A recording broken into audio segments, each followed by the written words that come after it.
Nirbhaya case हम सभी को याद होगा और ये भी याद है कि निर्भया केस में उनके आरोपियों को फांसी के तख्ते तक पहुंचाने वाली भी एक महिला थी। जी हाँ, सबसे पहले तो आपका स्वागत जीएस मीडिया लाइव पर और मैं हूं आपके साथ पूजा शाह।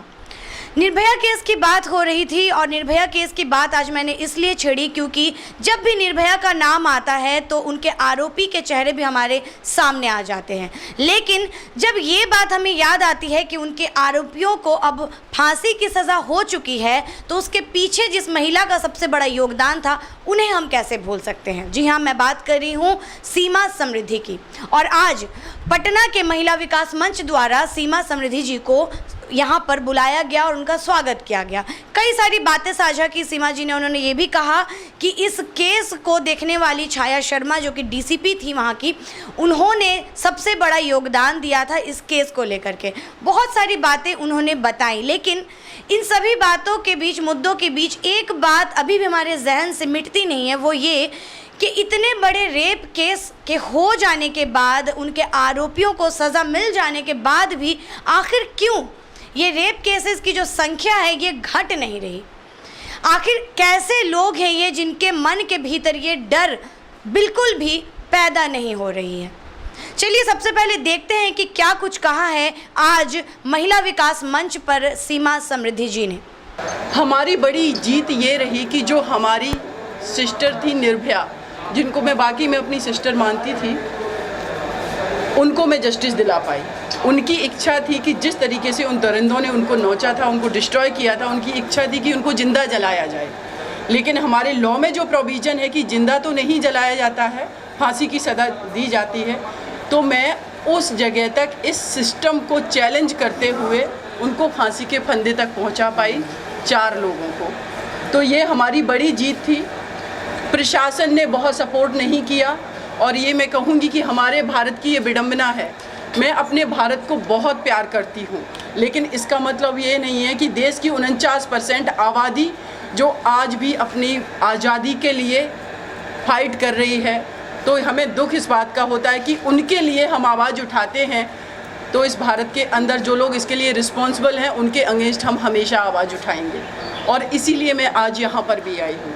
निर्भया केस की बात करें, ये फांसी उनको 2017 में ही हो जानी चाहिए थी, लेकिन सिस्टम की नेग्लिजेंसी की वजह से इतना देर हुआ। शुरू में निर्भया केस फास्ट ट्रैक किया गया, लेकिन उसके बाद हाई कोर्ट ने जब कंफर्म कर दिया, सुप्रीम कोर्ट में ये केस 1.5 साल तक पेंडिंग रहता है। अब आप सभी लोग इतना रिपोर्टिंग करते हैं, क्राइम रिपोर्टिंग करते हैं, आप लोगों को खुद ही पता होगा कि जब माननीय सर्वोच्च न्यायालय में कोई केस 1.5 साल तक पेंडिंग है तो हम कैसे उम्मीद कर सकते हैं कि कंप्लीट जस्टिस उसको 7 ईयर में मिल जाएगा। बार बार सुप्रीम कोर्ट में लिस्टिंग के जाने के लिए भागने पर यही आंसर मिलता था कि ये केस 2021 में लिस्ट होता, और अगर ये केस 2021 में लिस्ट होता तो किसी भी हाल में निर्भया के अपराधियों को फांसी की सज़ा नहीं होती।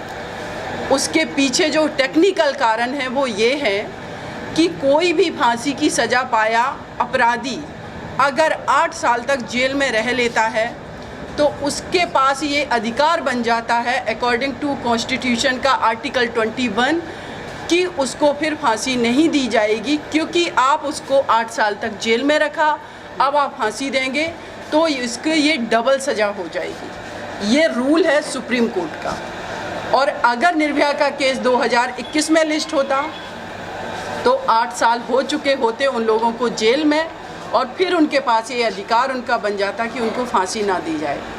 इसीलिए जो डिफेंस लॉयर थे वो हमेशा कोशिश करते रहे कि जितना हो सके डिले किया जाए इस केस को, लेकिन फाइनली मेरे पूरे भारत के लोग जो चाह रहे थे, जो निर्भया इस दुनिया से गई थी और जिस तरीके से महिला पुरुष हर किसी ने आवाज़ उठाई और वो आवाज़ से मुझे बल मिला, मैं हारी नहीं। लॉ की बारीकियों से लेकर के मीडिया में आकर के एडमिनिस्ट्रेशन को जहाँ पर भी जो भी खामियाँ थी हमने आवाज़ उठाई और हमारी निर्भया को जस्टिस मिला।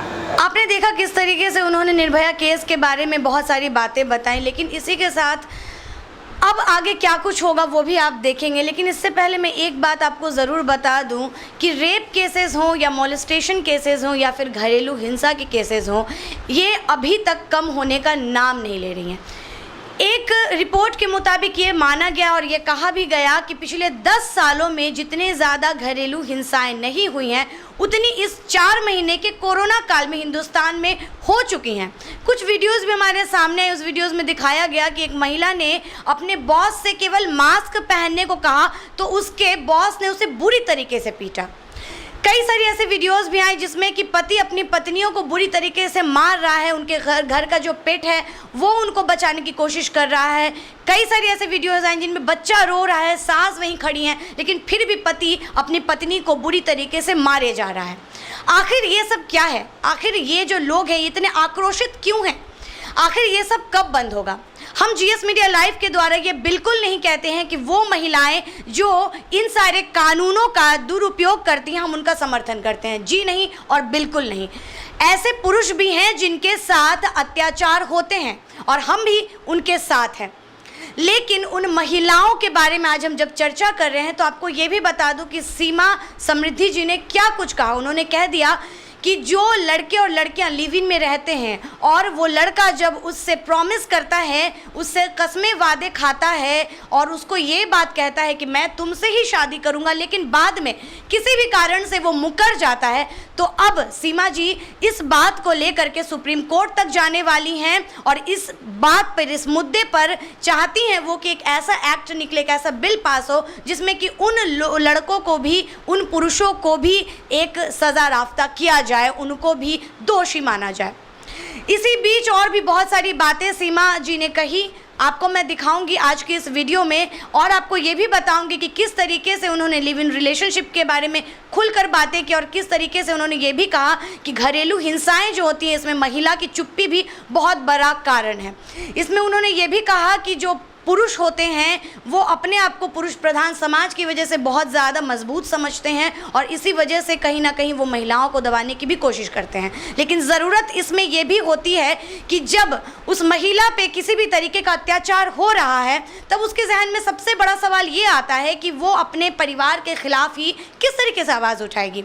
वो अपने सास ससुर या अपने पति या देवर के खिलाफ किस तरीके से बोल सकती है जबकि उसके मायके वाले भी उसका साथ नहीं दे रहे हैं। इस बात पर सीमा जी ने ये कह दिया कि अब ज़रूरत है एक ऐसे जगह की स्थापना की जहाँ पे वो महिलाएं जो कि इस तरीके से पीड़ित हैं वो वहाँ जाकर के शरण ले सकें। उनके लिए एक ऐसा हॉस्टल बनाया जाए जहाँ पर ना कि उनके ससुराल वालों का दबाव हो और ना मायके वालों का, जो ऐसी जगह हो जिस पे सिर्फ उस महिला का हक हो, क्योंकि आज भी इस देश में, आज भी इस समाज में एक महिला का कहने को तो कोई घर नहीं होता। चलिए आइए देखते हैं हमारे रिपोर्टर ने क्या कुछ बातें की सीमा समृद्धि से। रेपिस्ट की तो कहीं ना कहीं उन्हें सज़ा मिल जाती है, पर अगर हम बात करें घरेलू हिंसा की जो औरतों के साथ हर दिन आने वाले समय हम देखते हैं कि उनके साथ कभी उन्हें जला दिया जाता है, दहेज को लेकर उन पे अत्याचार किए जाते हैं, तो क्या वो घटना कब रुकेगी? हमारे बिहार में तो ये ज़्यादा होता है क्योंकि ये जो स्तर है, हमारा जो बिहार स्तर है वो कहीं ना कहीं नीचे पड़ जाता है। अगर हम मॉडर्न सोसाइटी की बात करें तो वहाँ महिला कहीं सेफ है, पर बिहार की बात करें तो महिला को दबा दिया जाता है, उनके आवाज़ को दबा दिया जाता है। देखिए, ये बिहार की नहीं, ये पूरे भारत की बात है कि आपने जैसे कहा कि जो भी रेपिस्ट होते हैं उनके केसेस जो हैं हाईलाइट भी हो जाते हैं, किसी ना किसी तरीके से मीडिया में आ जाते हैं, लेकिन जो डोमेस्टिक वायलेंस के मैटर्स होते हैं उसमें सबसे बड़ी समस्या ये होती है कि बहुत सारे अभी भी ऐसी फैमिलीज़ हैं कि डोमेस्टिक वायलेंस लॉ आने के बावजूद भी उनको लगता है कि ये हमारा कुछ नहीं कर सकता है, और जो लड़की जिसकी मैरिज हुई है, रिसेंटली मैरिज हुई है, 10 इयर्स हो गया, 15 इयर्स हो गया, वो परिवार ना टूटे, क्योंकि आप डोमेस्टिक वायलेंस में देखेंगे या 498A जो IPC है उसमें जो डेफिनेशंस है गढ़ी गई हैं, उसमें क्या है कि कोई भी फीमेल के साथ अगर क्राइम हो रहा है, उसका हस्बैंड कर रहा है, उसके इन-लॉज कर रहे हैं, उसके रिलेटिव्स कर रहे हैं, तो कंप्लेन उसको किसके खिलाफ करनी है? इन्हीं लोगों के खिलाफ करनी है। जब कोई लेडी अपने हस्बैंड, अपने इन-लॉज के खिलाफ अगर FIR करवा रही है, कंप्लेन कर रही है, फिर वो कैसे आगे फाइट करेगी? क्या उसका जो मायके वाले होते हैं वो उसको सपोर्ट करते हैं? नहीं करते हैं, वो प्रेशर डालते हैं उस पर कि वहीं रहो, और जब उस बच्ची को वहाँ, उस लेडी को वहाँ पर रहना है तो उन्हीं के अगेंस्ट वो फाइट कैसे कर सकती है? क्या हमारी गवर्नमेंट ने ऐसा कोई प्लेस उनके लिए बनाया है जहाँ पर वो अपने मायके भी ना जाएं और ससुराल में भी ना रहें, इंडिविजुअली एक जगह पर रह करके वो उन केसेस को फाइट कर सकें। तो बहुत बड़ा ये कारण है कि डोमेस्टिक वायलेंस के मैटर बहुत सारे तो हमारे सामने आते ही नहीं हैं, और वो फीमेल इसी वजह से, डर के वजह से नहीं आती, क्योंकि उनको ना फिनेंशियली सपोर्ट है, ना सोशली सपोर्ट्स है, उनको ना मेंटली सपोर्ट है, किसी का सपोर्ट नहीं है। ये सबसे बड़ा कारण है। तो मुझे लगता है कि हमारी जो गवर्नमेंट है उसको सोचना चाहिए कि जो भी डोमेस्टिक वायलेंस के मैटर हैं, तो क्यों ना अगर वो फीमेल फाइट कर रही हैं तो उनके लिए हॉस्टल्स बनाए जाएं, जैसे वन स्टॉप सेंटर था तो इनको प्रॉपर तरीके से हर डिस्ट्रिक्ट में बनाया जाए, जिससे जब वो क्राइम के खिलाफ अगर लड़ाई लड़ें तो उनको एक स्पेस मिल जाए रहने के लिए, फिनेंशियली सपोर्ट मिल जाए, जिससे वो लड़ाई लड़ सकें। मैम, अगर अभी हम बात करें लिव इन रिलेशनशिप, जो कि सरकार ने उसके मान्यता दे दी गई है, पर कई ऐसे भी लोग हैं जो लिव इन रिलेशनशिप में रह के भी बस यूज़ करते हैं, लड़कियों को यूज़ करते हैं, पर उसके बाद उसे छोड़ देते हैं, और वो कहते हैं कि वो लिव इन रिलेशनशिप थी और ये लड़की की तरफ से भी ये था और लड़के की तरफ से, दोनों की तरफ से वो राज़ी थे, पर ऐसा होता नहीं है। अगर बात निकल के आती है तो कहा जाता है इसमें ज़बरदस्ती की गई है, उसे बहकाया गया है। तो इस पर देखिए, दो चीज़ें हैं। लिव इन रिलेशनशिप की जो डेफिनेशन गढ़ी है कोर्ट ने, उसमें है ये है कि आपसी कंसेंट से दो यंग पर्सन जो मेजर हैं वो रह सकते हैं लिव इन रिलेशनशिप में। लेकिन आप देखेंगे कि लिव इन में रहने के लिए ज़्यादातर वो गर्ल्स जाती हैं जिनको बॉयज़ कमिटमेंट कर रहे हैं कि हम आपके साथ मैरिज करेंगे, बाद में वो डिनाई कर दे रहे हैं कि मैरिज नहीं करेंगे। तो मुझे लगता है कोर्ट को ये देखना चाहिए कि आखिर जो लड़का है जिसके साथ कोई फीमेल अगर उसने अपनी कंसेंट दी है फिजिकल इंटीमेट होने के लिए, तो वो क्यों दी है? वो इसलिए दी क्योंकि उसने उसको कमिटमेंट किया। अगर वो कमिटमेंट को ब्रेक करा, इसका मतलब ही उसकी मेलाफाइड इंटेंशन था, गलत इंटेंशन था, तब तो ये 376 का मैटर ही बनेगा। तो लेकिन उसमें क्या है कि फीमेल ने कंसेंट दी है, उसको वो मान लेते हैं कि ये रेप नहीं है। तो इसके लिए मैंने सोचा है कि मैं सुप्रीम कोर्ट में एक PIL फाइल करूंगी कि इसको सुप्रीम कोर्ट क्लैरिफाई करे इसमें कि आखिर जब किसी का मोटो गलत है तो फिर वो इनोसेंट कैसे हो सकता है, वो एक्यूज क्यों नहीं हो सकता है, वो बाद में कन्विक्टेड क्यों नहीं हो सकता है।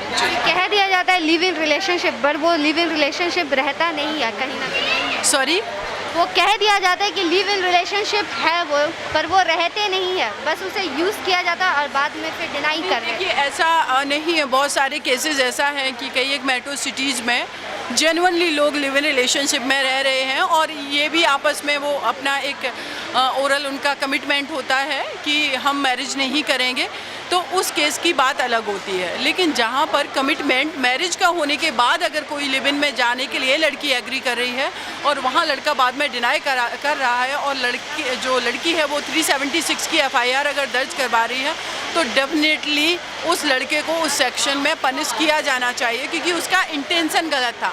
उसने मैरिज का कमिटमेंट किया, इसलिए वो लड़की एग्री हुई, राइट। तो वो उसने गलत इंटेंशन था। तो मुझे लग रहा है, मैंने अभी आपको बताया कि मैं एक PIL सुप्रीम कोर्ट में फाइल करूँगी।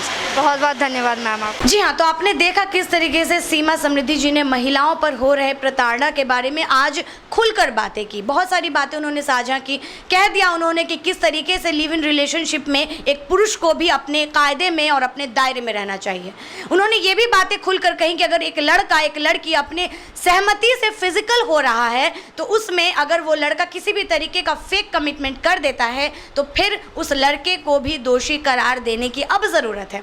बहुत सारी ऐसी बातें हैं, लेकिन समाज में हो रही कुरीतियों को और महिलाओं पर हो रही अत्याचारों को तो हम आए दिन देखते हैं। और यहाँ तक भी अगर हम बात कर लें अपने बिहार प्रदेश की, तो यहाँ के 4 केसेस को लेकर के आज महिला विकास मंच द्वारा मुद्दों को उठाया गया और उन केसेस पर बहुत सारी बातें की गई और ये भी कहा गया कि अब ऐसी कुरीतियों को और ऐसे अत्याचारों को रोकने के लिए ऐसी सशक्त महिलाएं जो हैं वो खड़ी हो चुकी हैं। जी हाँ, तो अब ज़रूरत है कि हम सभी महिलाएं एक साथ खड़े होकर आवाज़ उठाएं और एक साथ बुलंद आवाज़ के साथ इन सारी चीज़ों को, इन सारी कुरीतियों को और अत्याचारों के खिलाफ अब अपनी आवाज़ को बुलंद कर लें।